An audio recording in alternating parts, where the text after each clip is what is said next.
मोहन यादव की मंशा के अनुरूप सोयाबीन उत्पादक किसानों के लिए भावांतर योजना का पंजीयन प्रारंभ हो गया है। योजना के सुचारू क्रियान्वयन और अधिक से अधिक किसानों को लाभान्वित करने के उद्देश्य से कलेक्टर कार्यालय में विशेष बैठक आयोजित की गई। इस बैठक में सांसद शंकर लालवानी, सांसद कविता पाटीदार सहित अन्य जनप्रतिनिधि उपस्थित रहे। बैठक में जनप्रतिनिधियों ने किसानों के हितों में अपने विचार साझा किए और योजना के प्रचार प्रसार को गांव-गांव तक पहुंचाने पर जोर दिया। सभी ने एक स्वर में अपील की कि किसान निर्धारित समय सीमा में पंजीयन कराकर लाभ अवश्य ले। बैठक में यह तय किया गया कि जनप्रतिनिधि स्वयं गांव-गांव जाकर किसानों को योजना की जानकारी देंगे ताकि कोई भी किसान इसका लाभ लेने से वंचित न रहे। कलेक्टर शिवम वर्मा ने कहा कि जिले में पंजीयन की प्रक्रिया को सुगम बनाने के लिए 48 केंद्र बनाए गए हैं और 13 नए केंद्र भी शीघ्र ही शुरू किए जा रहे हैं। यह पंजीयन निःशुल्क रूप से निर्धारित पंजीयन केंद्रों पर किया जा रहा है। एमपी किसान एम कियोस्क और कॉमन सर्विस सेंटर के माध्यम से निर्धारित शुल्क जमा कर भी पंजीयन कराया जा सकता है। योजना किसानों को उनकी उपज पर न्यूनतम समर्थन मूल्य की गारंटी देने के लिए प्रारंभ की गई है। आज इंदौर जिले के सभी जनप्रतिनिधि और प्रमुख जो नेता हैं जो किसानों से जुड़े हुए हैं, उनके साथ एक महत्वपूर्ण बैठक हुई। आज से भावांतर योजना शुरू हुई है और सबने माननीय मुख्यमंत्री जी को धन्यवाद दिया है कि बहुत अच्छी योजना है भावांतर योजना। और इसमें जो जिस प्रकार की प्रक्रिया रहेगी वो सभी जनप्रतिनिधियों को उन्होंने बताया है ताकि किसानों को किसी प्रकार की समस्या ना आए। किसानों की जो बातें थी वो सरकार के पहुंचाने के लिए जिलाधीश महोदय से कहा है। कुछ विषय थे कि और बेहतर कैसे इस योजना को लागू कर सकते हैं, वो सुझाव दिए हैं।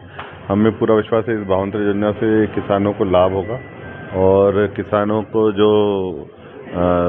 फसल के लिए जो उनकी उचित मूल्य है वो मिलेगा। बहुत उत्साह है लोगों में और आज से रजिस्ट्रेशन प्रारंभ हो रहा है, तो ये अच्छी बात है। और हम फिर इसको रिव्यू भी करेंगे थोड़े दिन बाद कि किस प्रकार से और बेहतरी के लिए अगर कोई व्यवस्था करना पड़ेगी तो उसके लिए मंडियों में तो वो भी हम करेंगे। ये जो भावांतर का अंतर है काफ़ी भारतीय किसान संघ का कहना है कि कम है। देखिए इसमें तो अभी रेट तय होना बाकी है। मॉडल रेट एक तय होगा जो बाज़ार में हर 15 दिन में ये रिव्यू होगा, तो 15 दिन में जो मॉडल रेट तय होगा और भावांतर में जो डिफरेंस होगा वो किसानों को मिलेगा। चाहे कितना भी कम हो जाए, मॉडल रेट तय होगा उसमें अगर डिफरेंस आया भावांतर जो एसएसपी जो है न्यूनतम मूल्य है उसमें जो अंतर आएगा वो बिल्कुल मिलेगा। बीमे को लेकर भी प्रॉब्लम है भैया? नहीं, बीमे के लिए कुछ इश्यू नहीं। देखो पिछली बार लगभग 99% लोगों को बीमा हो गया था। किसी की तकनीकी कारण से अगर जिनका बीमा की राशि नहीं मिली, आज उसकी भी समीक्षा की गई। और कुछ इस बार भी ध्यान में आया कि जो हमारी सोयाबीन की फसल है जो बाद में बारिश गिरी उसकी फसल प्रभावित हुई है, उसके लिए भी कहा है कि उसको ज़मीनी सर्वे भी करें और ड्रोन से भी सर्वे करें, वो कहा गया। आज जिलाधीश महोदय के यहाँ सभी अधिकारियों और किसानों की बैठक हुई थी भावांतर योजना को लेके।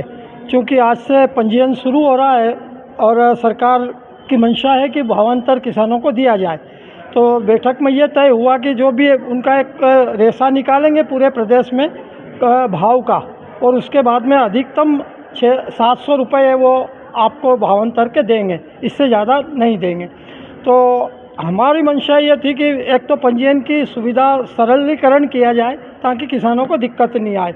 उसके बाद में चूँकि इंदौर सोयाबीन का सबसे ज़्यादा उत्पादक पूरे प्रदेश में ज़िला है, तो एक आप जो रेशो निकालते हैं कि प्रति हेक्टर क्या लेंगे, उसके हिसाब में हमने सुझाव दिया कि हमारे इंदौर ज़िले को अन्य ज़िलों से कंपेयर न करें, क्योंकि हमारे यहाँ 4 से 5 कुंटल बीघा का उत्पादन होता है, इसलिए हमको कम से कम 15-16 कुंटल हेक्टर का सोयाबीन लिया जाए, ऐसी हमारी मंशा है।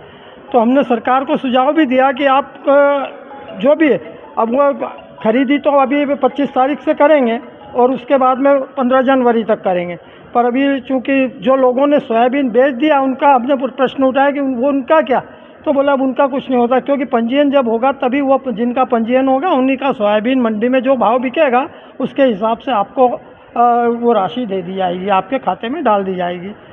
भावांतर के अंदर जो भाव तय हुआ है या जो आपको राशि देने वाले हैं उससे किसान सहमत है या नहीं, आप लोगों को क्या लगता है? नहीं, सहमत किसान तो सहमत होगा, क्योंकि मान लो मेरा सोयाबीन 4500 रुपये बिक रहा और यदि मेरे को 500 या 600 रुपये भावांतर मिल रहा है तो मैं समर्थन मूल्य पर जो खरीदी हो रहा है उसके नज़दीक पहुंच जाता हूँ। ऊंचा मिलेगा तो वो तो समर्थन लेगा, जिसका निचला जाएगा वो उसको भी उतना ही रुपया मिलेगा जितना एक मतलब 500-700 रुपये से अधिक भावांतर नहीं मिलेगा। आपकी यदि क्वालिटी ख़राब है और कम भाव में बिकी है तो उस पर भी उसका एक रेशो निकाल कर उसका भावांतर दिया जाएगा। लेकिन किसान की तो भरपाई हो रही है ना भावांतर से। हाँ, हो जाएगी ना साहब, क्योंकि आज किसान मान लो 4,000 रुपये या 4200 रुपये सोयाबीन बिक रहा है मंडी में, या और उसको यदि 500-700 रुपये मिलते हैं तो 5,000 के लगभग मिल जाते तो किसान संतुष्ट है उससे।